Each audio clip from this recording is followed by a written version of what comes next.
Subhanaka la ilma lana illa ma 'allamtana innaka antal alimul hakim. Allahumma la sahla illa ma ja'altahu sahla wa anta taj'al hazna idza syi'ta sahla. Amma ba'd. Bapak Ibu jamaah kuliah subuh yang dirahmati oleh Allah SWT, melanjutkan apa yang sudah kita bicarakan pada kesempatan yang lalu, bahwa cara Allah merubah manusia berbeda dengan pola manusia hari ini. Karena itu kalau kita mengikuti pola manusia hari ini, mereka akan menggunakan pola kognitif, afektif, dan psikomotorik. Itulah yang kemudian menjadi kurikulum-kurikulum pendidikan dunia hari ini. Tetapi pola Al-Quran bukan dengan pola seperti itu. Makanya Nabi Muhammad SAW berhasil merubah manusia Jazirah Arabia dalam waktu hanya 23 tahun dengan pola yang mengikuti pola yang diajarkan oleh Allah Subhanahu wa taala. Kemudian dalam waktu 5 tahun sepeninggal Nabi, runtuhlah kemudian kekuatan dari Parsi. Menyusul berikutnya runtuhlah kekuatan dari Romawi, sehingga Islam menjadi kekuatan dunia pada waktu itu. Karena itu kalau kita ingin menjayakan umat Islam, mengembalikan kejayaan Islam, maka kita harus mengikuti pola yang diajarkan oleh Allah kepada Nabi Muhammad SAW, dan kemudian kita coba untuk praktekkan dalam kehidupan kita. Waktu yang lalu landasan yang kita bahas adalah surat Al-Jumu'ah ayat yang kedua, a'udzubillahi minasyaitonir rajim. Huwallazi ba'atsa fil ummiyina rasulan minhum yatlu 'alaihim ayatihi wa yuzakkihim wa yu'allimuhumul kitaba wal hikmah wa in kanu min qablu la fi dhalalin mubin. Dialah Allah yang telah mengutus Rasulnya di tengah masyarakat yang buta huruf. Rasul itu kemudian melakukan 3 hal: membacakan ayat-ayat Allah, mensucikan jiwa mereka, dan mengajarkan Al-Quran dan Sunnah. Kalau tidak melalui 3 tahapan ini, maka mereka akan berada dalam kesesatan yang nyata.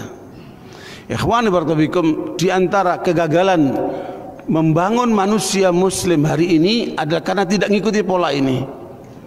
Makanya kita mencoba untuk bagaimana melakukan perubahan-perubahan agar bisa mengikuti pola ini, sehingga kita akan mengejar ketertinggalan.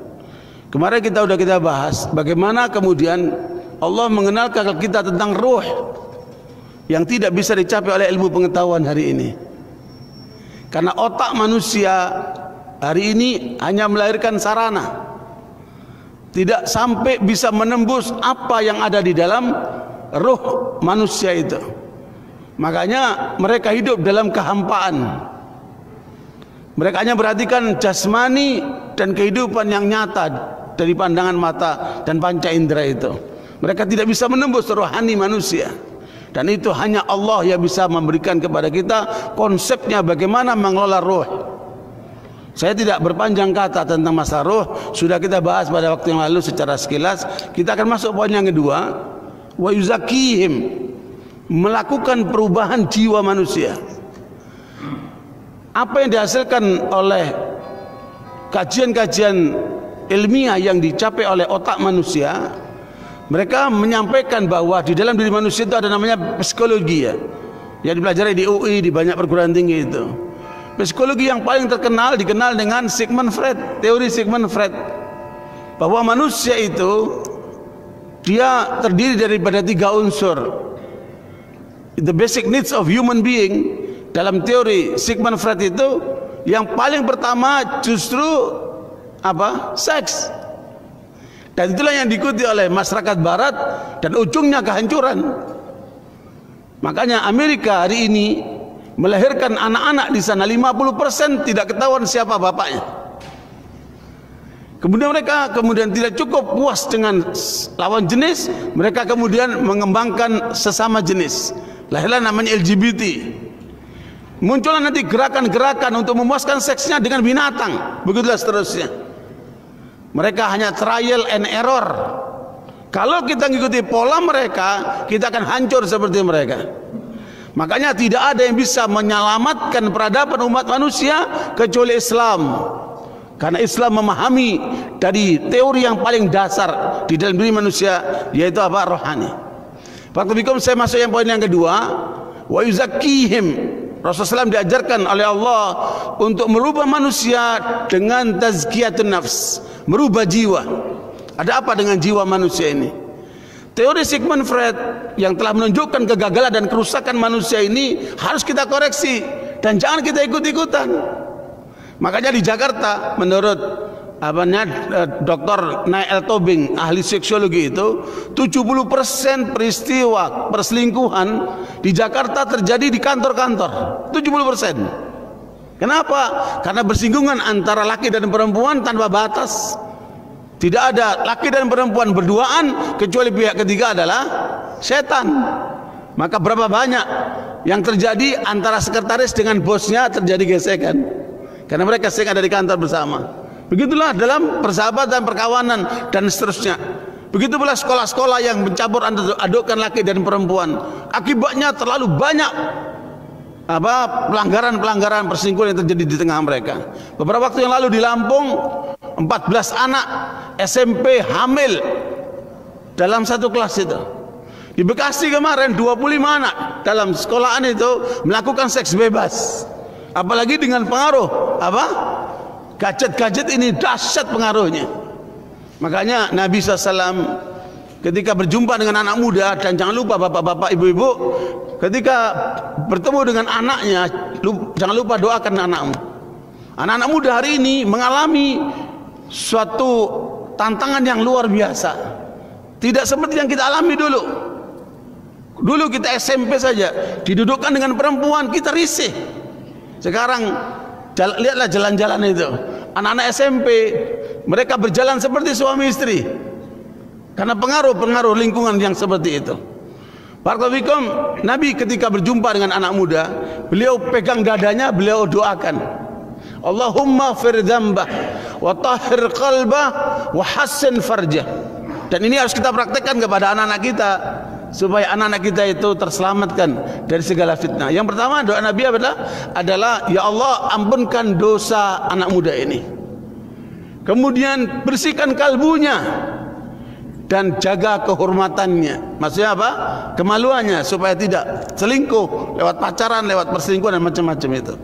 Doa-doa seperti ini yang akan menyelamatkan anak-anak kita. Sudah tahu apa yang terjadi dengan Sudais, Imam Haram.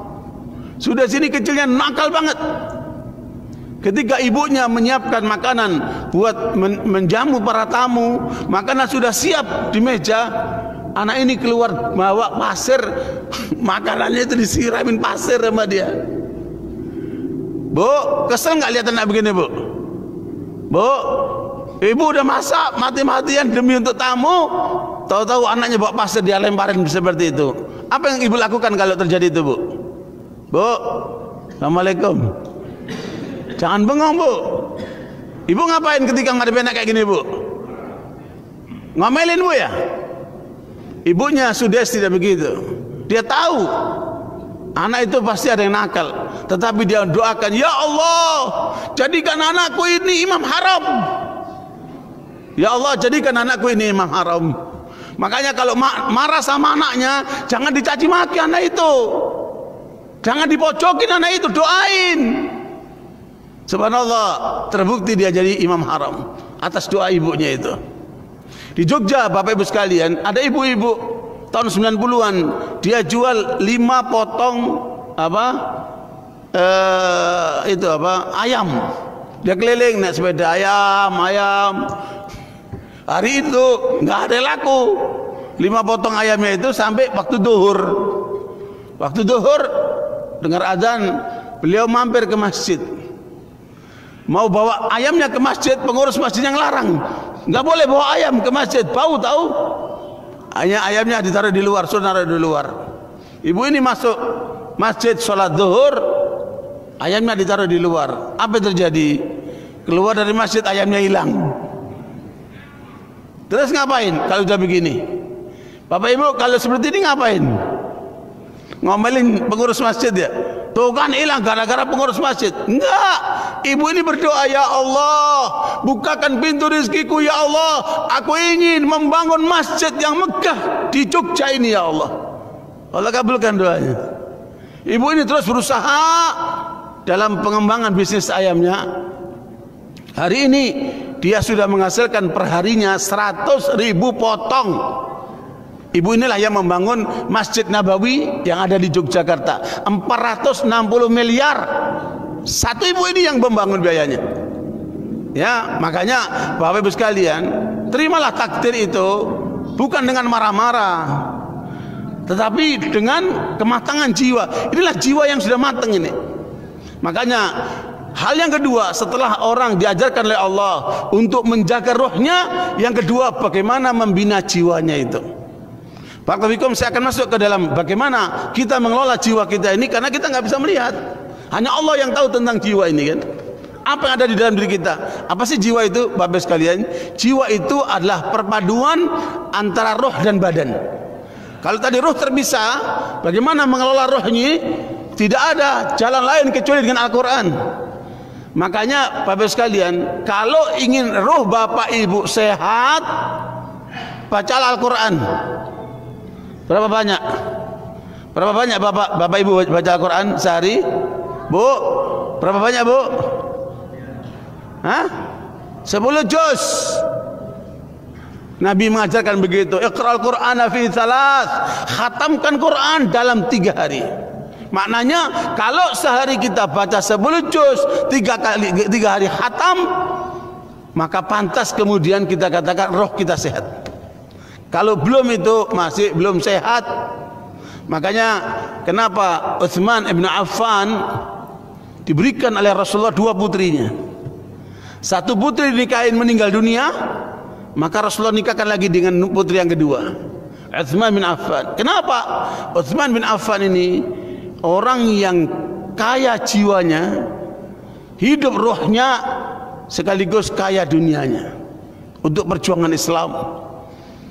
Utsman ini Bapak Ibu sekalian bisa menghatamkan Al-Quran dalam sekali tahajud.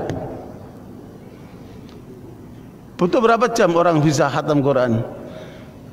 Rata-rata 6 jam. Kalau dia hafal ya. Kalau dia hafal baca agak cepat, paling lama, paling cepat sekitar 6 jam. Maknanya bisa jadi dia sholat itu mulai jam 10 dia. Jam 10 sampai jam 4 lagi. Ya, 6 jam dia khatam Quran. Makanya Utsman bin Affan ketika meninggal ngapain? Ya, dia dibunuh itu dia sedang baca Quran. Ya, makanya Bapak Ibu sekalian, betapa beruntungnya nanti Bapak Ibu kalau melihat orang meninggal pada saat apa? Baca Quran. Maknanya apa? Roh dia hidup tuh. Orang itu pasti orang saleh itu. Dan sekarang sulit kita menemukan orang seperti itu. Lihatlah sekarang.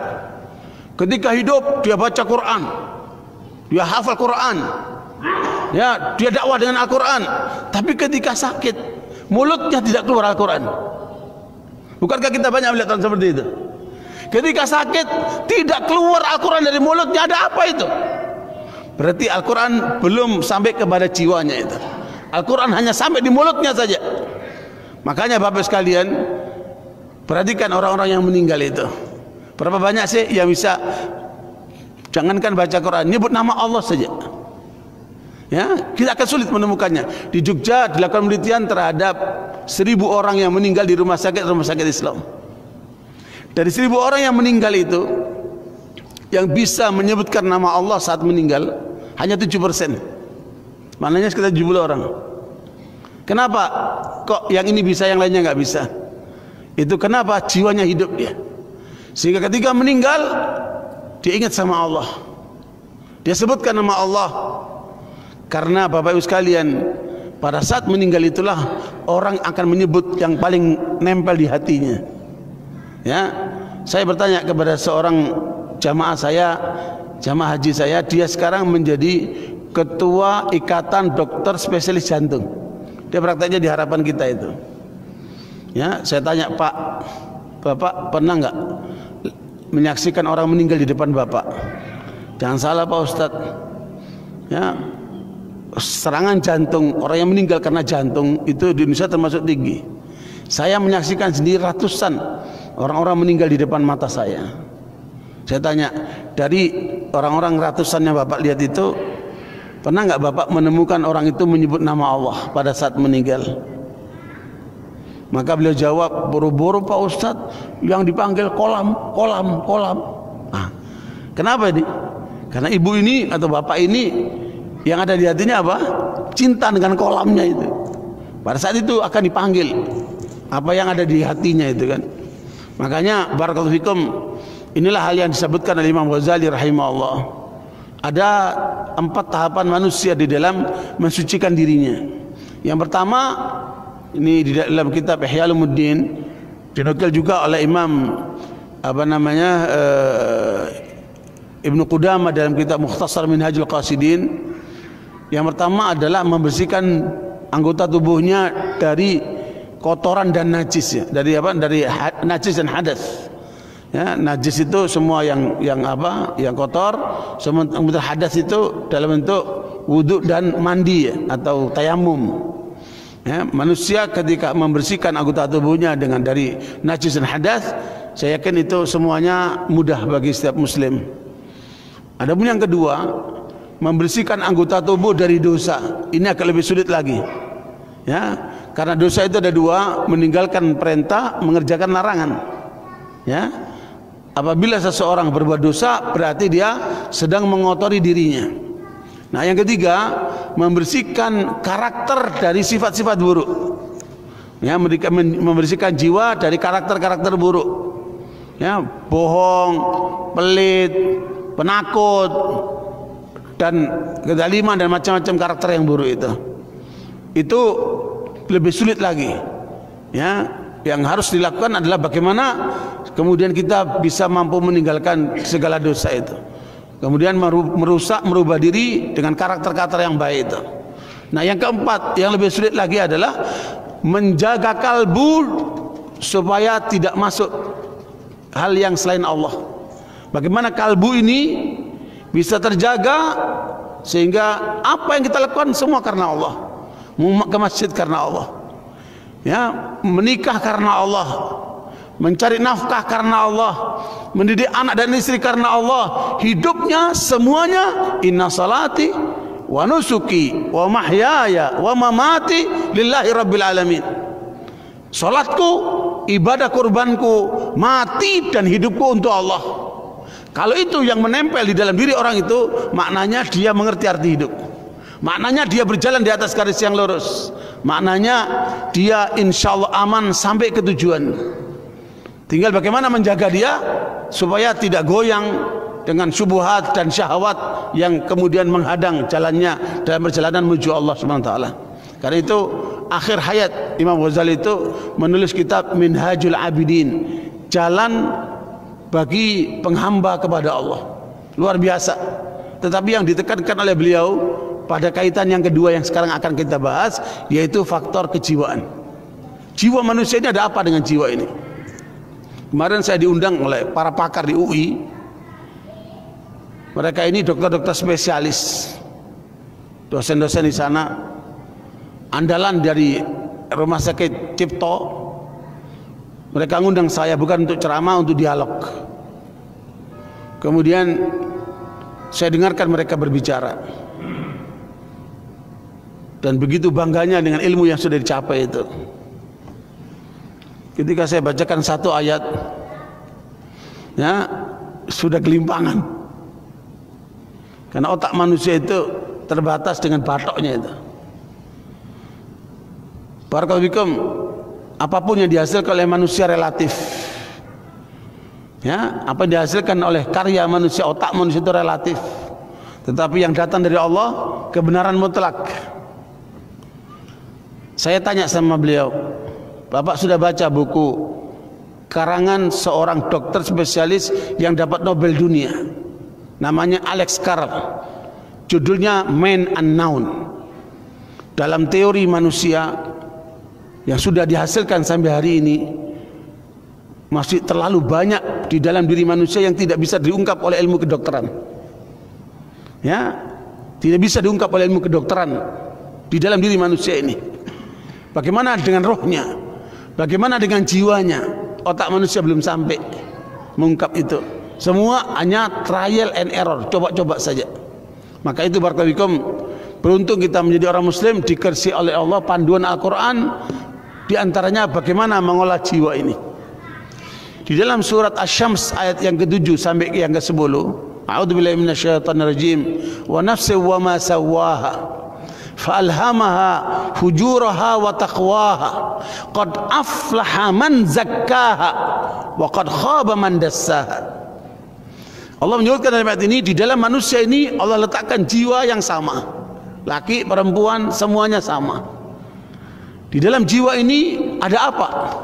Allah tanamkan dua hal, kecenderungan untuk berbuat baik dan kecenderungan untuk berbuat buruk ada di dalam diri kita. Makanya Bapak Ibu kalau lihat ada orang yang korupsi, berarti yang dominan di dalam diri itu kecenderungan untuk yang buruk. Bapak Ibu lihat preman-preman yang jahat-jahat itu, maka di dalam dirinya adalah posisi jiwa yang buruk ini yang paling dominan. Tetapi ketika Bapak Ibu melihat ada orang-orang yang baik, orang-orang yang soleh, orang-orang yang banyak bermanfaat buat masyarakat, maka pada dirinya jiwa yang baik itu yang lebih dominan. Saya kasih contoh. Kemarin beberapa waktu yang lalu terjadi peristiwa yang menggoncang Eropa, padahal peristiwanya ada di Australia. Ada apa? Peristiwa apa itu? The most dangerous gang terhebat dan yang paling bahaya yang namanya Vince Focarello. Dia ini ditembak polisi itu sampai 6 kali. Dia nggak mati, yang mati malah anaknya. Apa saja kejahatan dia lakukan, ya, membunuh orang, merampok, narkoba, semua kejahatan dia lakukan. The most dangerous gang. Sampai polisi Australia itu angkat tangan. Tetapi orang yang jahat seperti ini ketika bersentuhan dengan Al-Quran, luluh hatinya. Kemudian dia masuk Islam. Ketika dia masuk Islam, yang pertama kali dia rubah namanya. Bukan lagi Vince Focarello, dia kasih nama Imran Abdul Salam, hamba yang damai. Yang tadinya menjadi ancaman buat orang lain, ketika bersentuhan dengan Al-Quran, maka dia berubah menjadi manusia yang baik. Tidak cukup sampai di situ. Dia sholat, dia berbuat baik sama orang lain, dia buka restoran. Bapak sekalian, apa yang terjadi? Dalam 7 hari restorannya buka, 1 hari diberikan gratis untuk orang-orang miskin. Penjahat besar ini ketika bersentuhan dengan Al-Quran, dia berubah menjadi manusia yang baik. Bukan cuma baik, dia berubah menjadi manusia yang bermanfaat. 7 hari restorannya buka, sehari diberikan gratis untuk orang miskin. Praktis dalam sepekan dia ngasih makan 6.000 orang.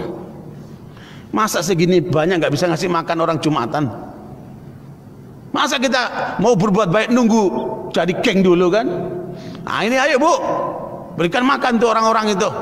Habis kuliah subuh kasih makan, habis Jumatan kasih makan. Banyaklah berbuat baik kepada manusia. Padahal hanya sebatas itu yang dilakukan oleh Vince Focarello, udah menggoncang Eropa. Bagaimana manusia begini dahsyat kejahatannya, ketika bersentuhan dengan Islam dia berubah menjadi manusia yang baik dan bermanfaat.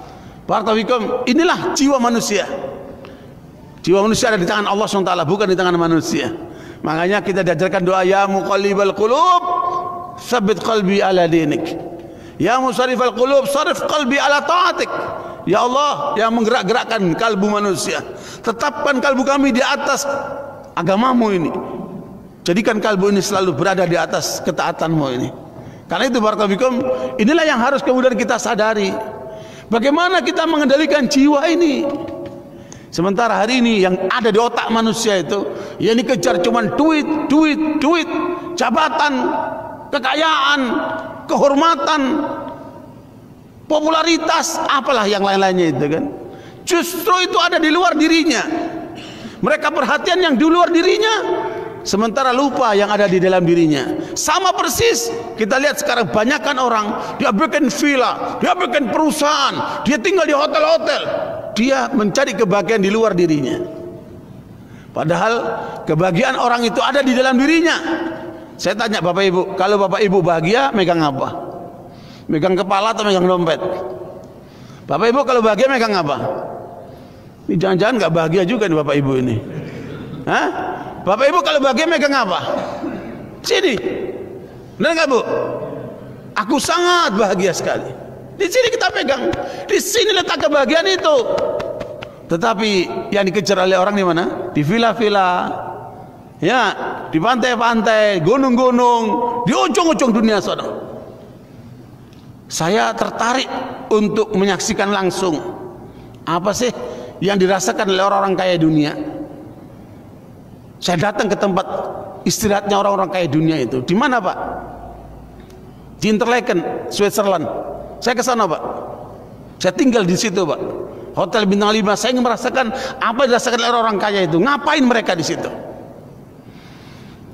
Saya naik sampai Gunung Alpen itu, indah sekali. Daerahnya indah sekali. Waktu itu musim salju. Memang indahnya pada saat musim salju, Gunung Alpen. Saya naik sampai paling ujung tinggi Pak. Kemudian saya adzan di situ, saya sholat di situ. Saya bilang, ya Allah, alhamdulillah aku sampai ke ujung dunia. Ternyata disitulah tempat istirahatnya orang-orang kaya dunia, Bill Gates dan semacamnya itu. Bukan di Bali Pak, di Switzerland, Interlaken, indah sekali. Tetapi apa yang kita dapatkan dari semua rekreasi itu? Capek. Ya, seperti saya kan bukan orang kaya. Yang berasa itu capek kantongnya Pak. Ya. Tetapi apa yang dihasilkan dari semua itu Pak?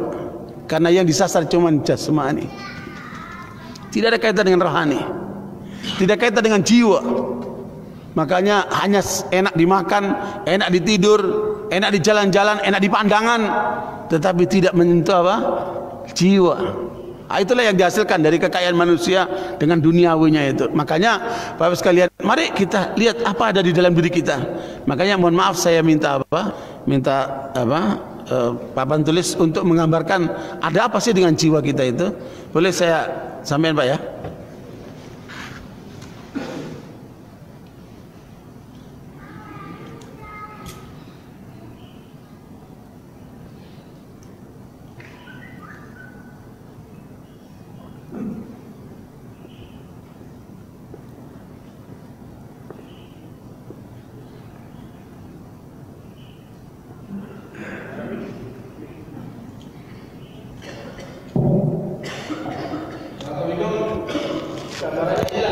Jiwa kita ini, dalam jiwa ini kata Allah ada 3 bagian.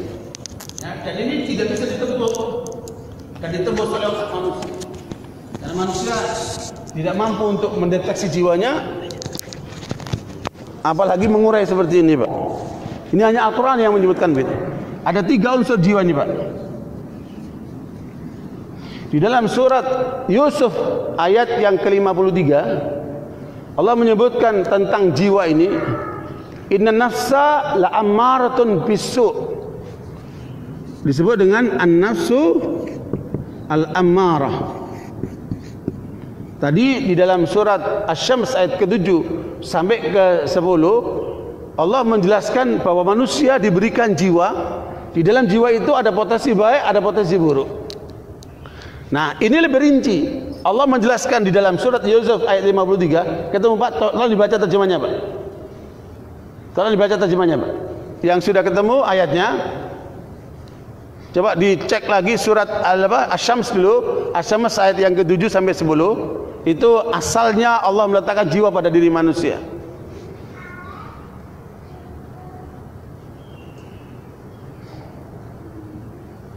Ya silakan baca.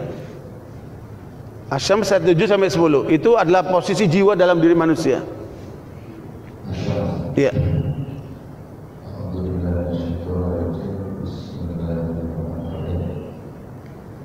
Ayat 7 surah Asy-Syams.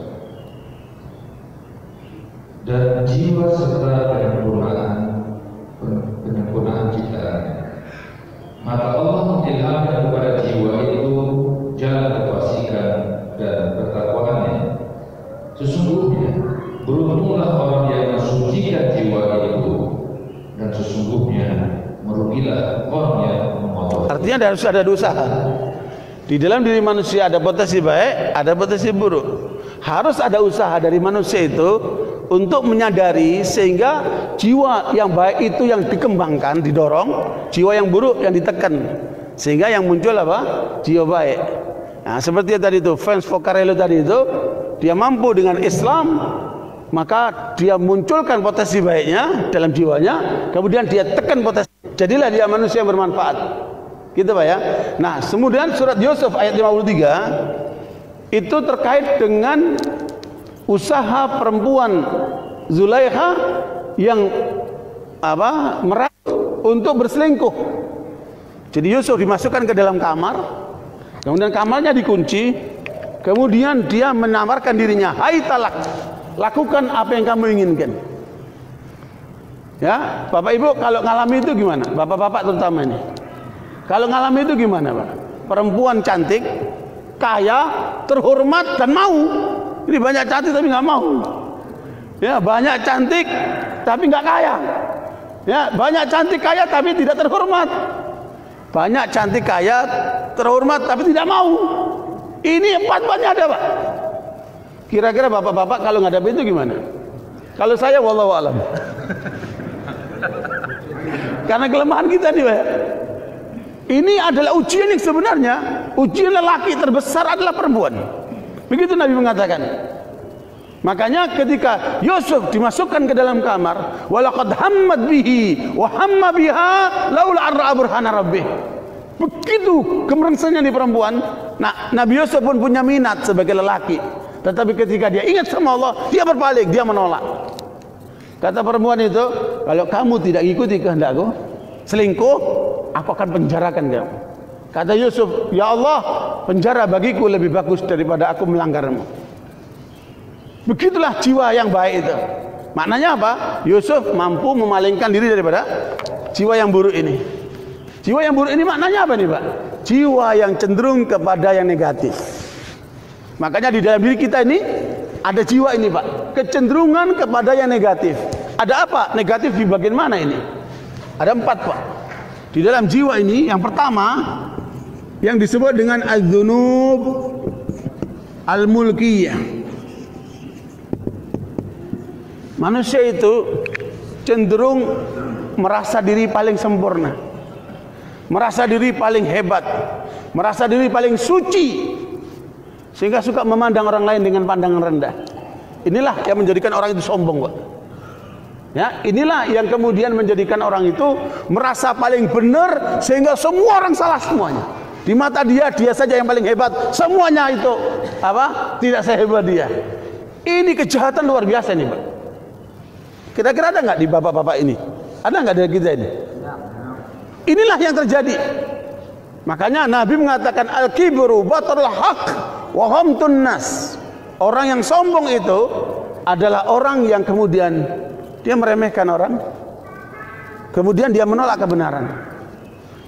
Inilah posisi jiwa itu, Pak, yang ada pada diri manusia. Dia seperti malaikat, Pak. Ad-dzunubul mulkiyah, dia berperilaku seperti malaikat. Malaikat itu gak punya dosa memang. Kenapa? Malaikat gak ada nafsu. Malaikat dikasih akal, gak pakai nafsu. Lah kita ini dikasih akal, dikasih apa? Nafsu juga. Tetapi ada kecenderungan manusia yang seperti ini, merasa suci dia seperti malaikat. Yang kedua, kecenderungan manusia disebut dengan az-dzunub asy-syaitaniyah. Di dalam diri manusia ini ada kecenderungan seperti setan. Tahu setan? Ngapain setan, Pak?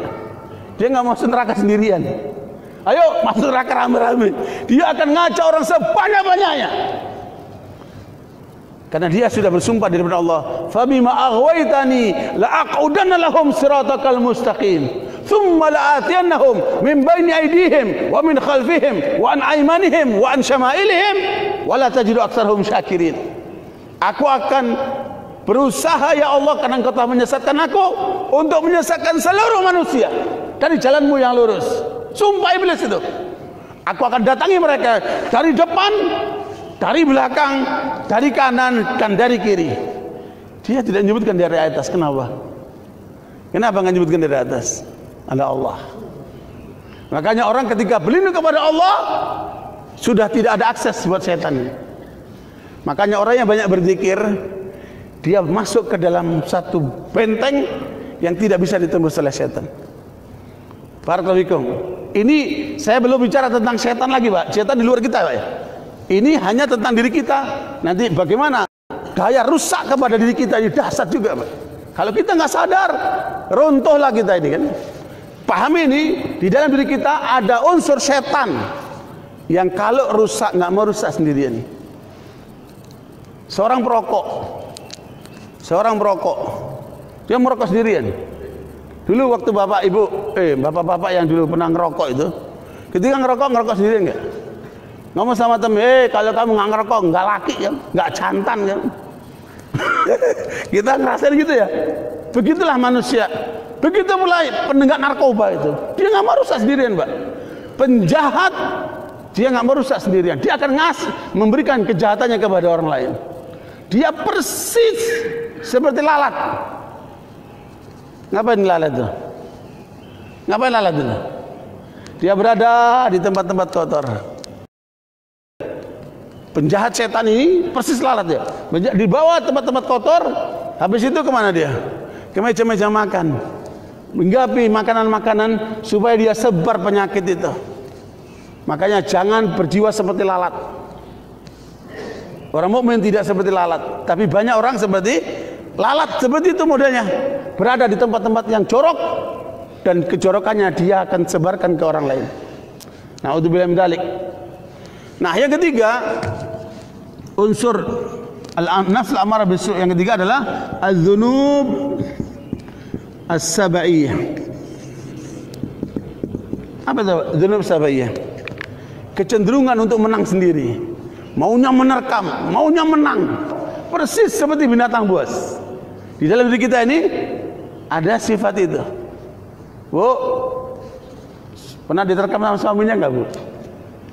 Ibu ngomong dikit, suaminya ngomong marah-marah, ya Bu, bahkan ngelempar, tidak jarang nampar.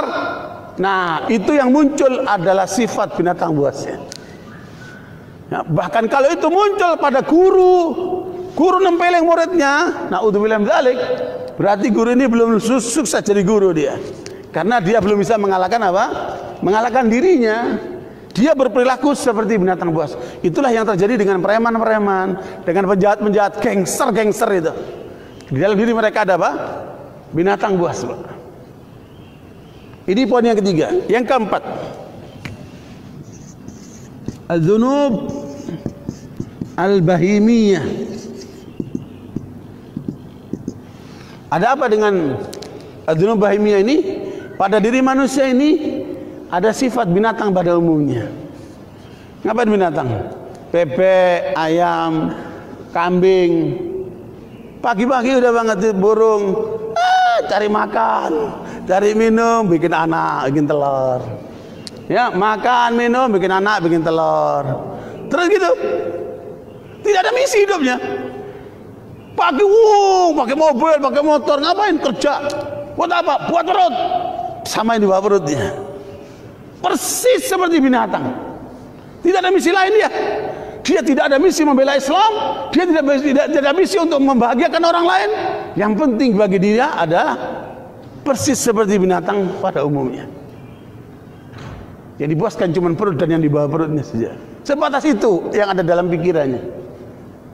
Kalau Bapak Ibu ada seperti ini, betapa rendahnya kita manusia ini kan. Padahal manusia ini Bapak sekalian, Allah jadikan makhluk yang sangat mulia.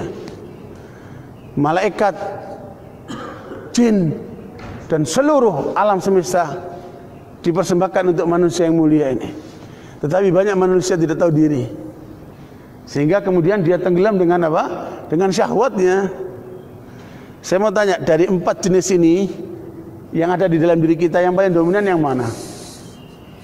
Bapak Ibu dirasain sendiri, nggak usah lihat orang lain. Ada di dalam diri kita. Ya, yang tidur jangan tidur dulu.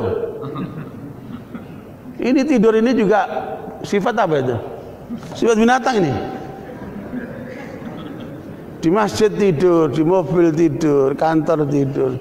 Ini kesalahan ibu-ibu dulu waktu masih kecilnya gendong anaknya, ayo nak tidur, nak tidur. Kerjanya nidurin anak terus.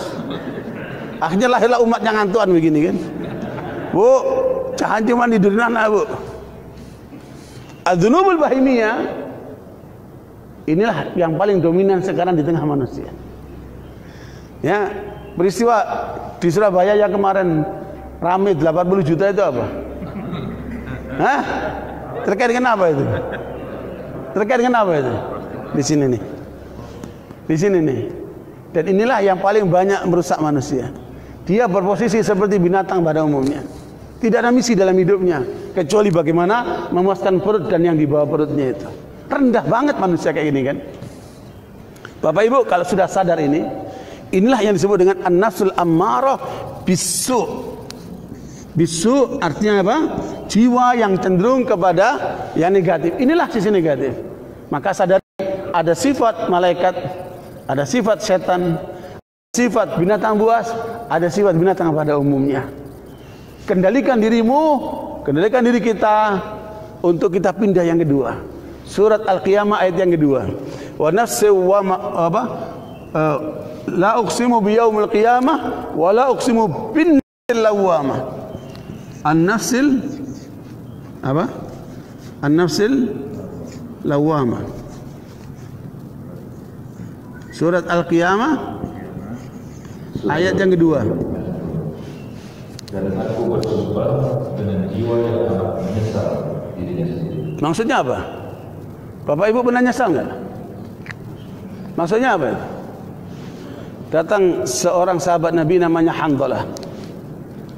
Ya Rasulullah, mengapa kalau aku berada di majlismu, ketika aku dekat dengan engkau, imanku naik, surga itu seakan-akan aku raih.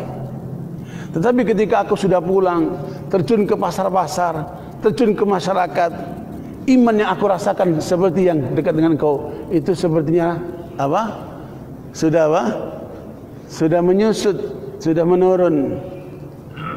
Maka tidak jarang hilang. Makanya banyak orang itu baik ketika di pengajian. Di luar pengajian dia manusia lain. Ya? Saya yakin orang-orang yang koruptor, dari orang muslim yang koruptor yang ditangkap KPK itu pasti sholatnya nggak beres. Kalau dia sholatnya beres, dia nggak akan jadi koruptor. Inna salata tanha anil fahsyai wal munkar. Dia sholat tapi tidak menghayati arti salatnya, sehingga terjadi perilaku-perilaku menyimpang seperti itu. Kalau orang itu benar di pengajian, dia akan benar di rumah, dia akan benar di kantor, dia akan benar di mana saja. Nah, barakallahu, inilah jiwa yang labil namanya.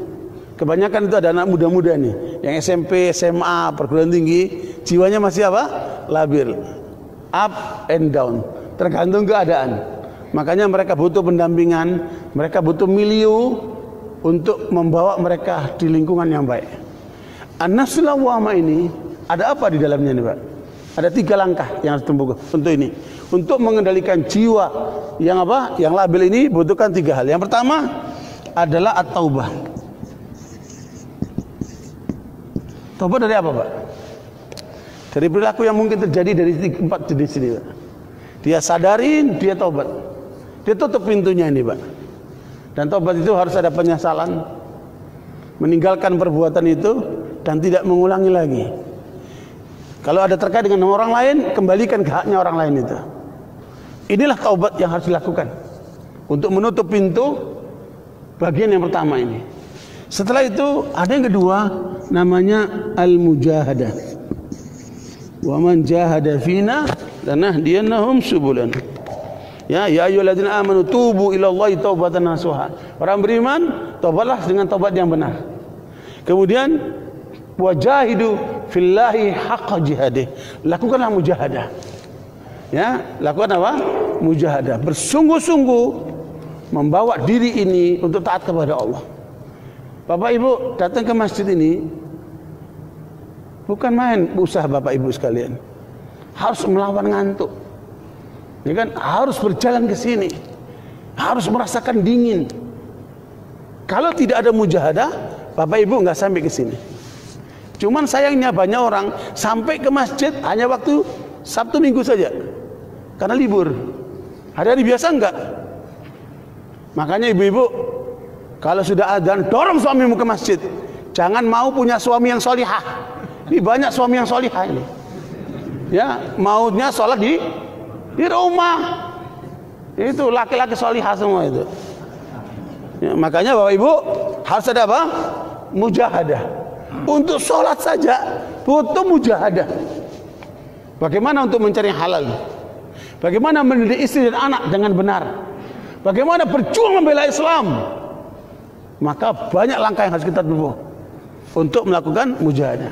Wa man jahada fina lanahdiyannahum subulana wa innallaha lama'al muhsinin. Orang yang bersungguh-sungguh di jalan Allah, Allah akan bukakan pintu-pintunya. Dan Allah akan bersama dengan orang yang suka berbuat kebaikan. Harus ada usaha ini, Pak. Itulah ayat yang tadi yang disebutkan, wa nafsin wa ma sawwaha fa alhamaha fujuraha wa taqwa qad aflaha man zakkaha. Beruntung orang yang telah bersungguh-sungguh untuk memperbaikinya. Dengan apa? Mujahadah ini. Nah, setelah mujahadah, untuk menjaga konsistensi harus ada yang ketiga, namanya muraqabah. Apa? Muraqabah.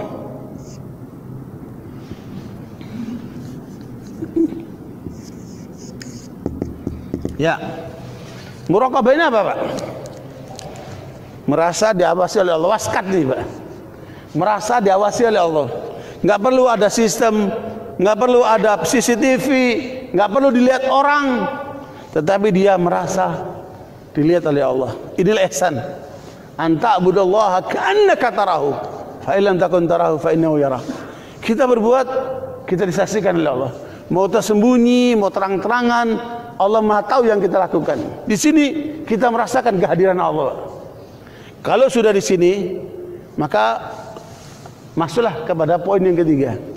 Itulah yang ada dalam surat Al-Fajr ayat 27 sampai terakhir itu.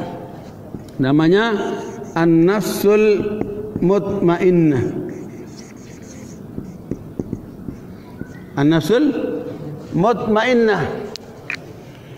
Jiwa yang tenang. Maksudnya apa ini? Coba dibaca ayatnya. Ya ayyuhan nafsul mutmainnah irji'i ila rabbiki radiyatan mardiyah fadkhuli fi 'ibadi wadkhuli jannati. Allahu akbar. Hai jiwa yang tenang, kembalilah kepada Tuhan dengan hati yang puas dan diridhoinya. Maka masuklah ke dalam jamaah hamba-hambaku, masuklah ke dalam surga. Inilah manusia yang sukses. Inilah manusia yang menghadap Allah dengan tenang. Kenapa? Dia sudah lewatin ini, Pak.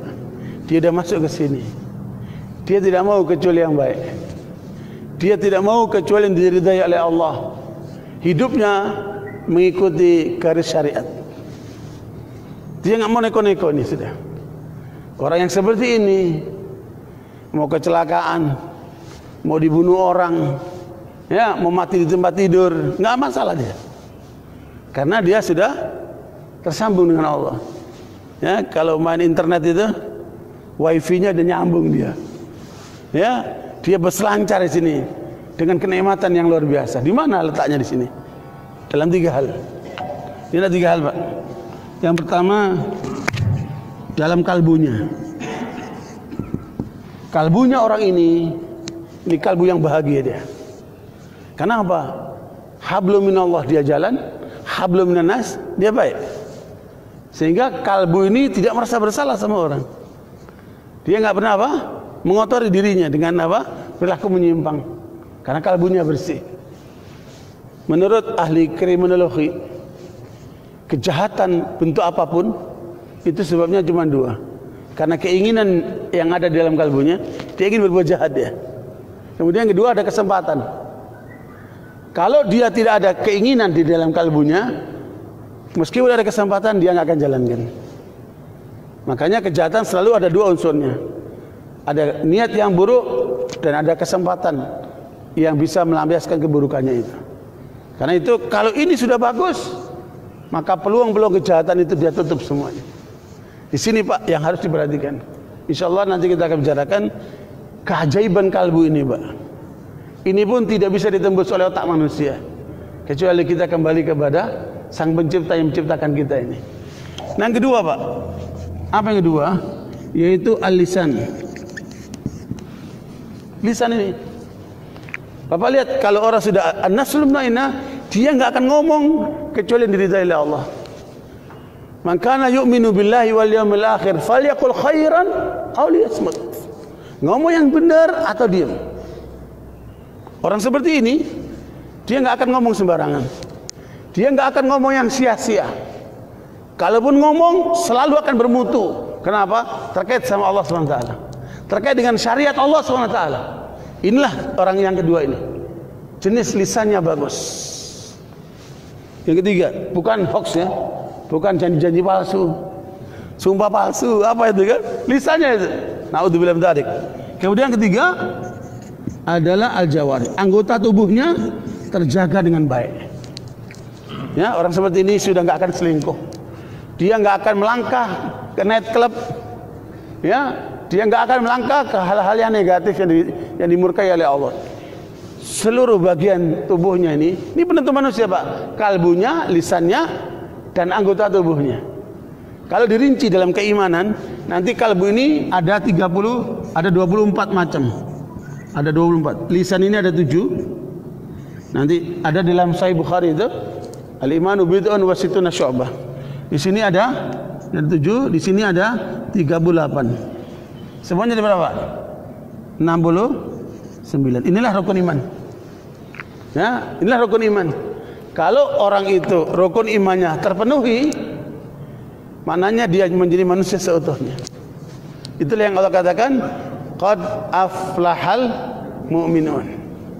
Ya, beruntunglah orang-orang mukmin karena dia sudah mampu menundukkan jiwanya untuk mengikuti syariat Allah, sehingga salatnya khusyuk, perilakunya sampai nanti menuju surga. Lihat itu Al-Mu'minun ayat 1 sampai 11 itu kan. Dari mulai keimanan sini sampai kepada sampai nanti masuk surga itu ya. Barakallahu, barangkali itu saja untuk pengenalan tentang jiwa kita. Insyaallah kita akan lanjutkan pertemuan berikutnya. Poin yang ketiga yaitu terkait dengan akal, Pak. Jadi akal ditempatkan oleh Allah nomor 3, Pak. Perhatikan rohmu dulu, perhatikan jiwamu ini, baru kamu isi otakmu itu. Sekarang ini pendidikan manusia yang diperhatikan otak dulu. Cerdas, terampil, bertakwa. Kebalik, Pak. Cerdas, wilayah apa itu? Otak. Terampil, life skill ya. Bertakwa, baru urusan apa? Kalbu itu. Kebalik, Pak.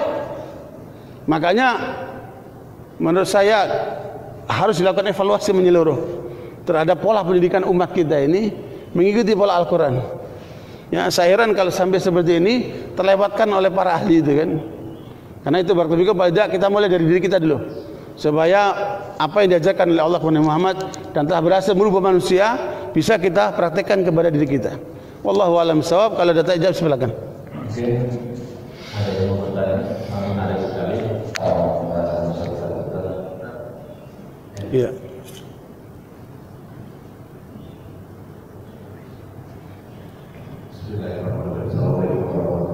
Waalaikumsalam warahmatullahi wabarakatuh.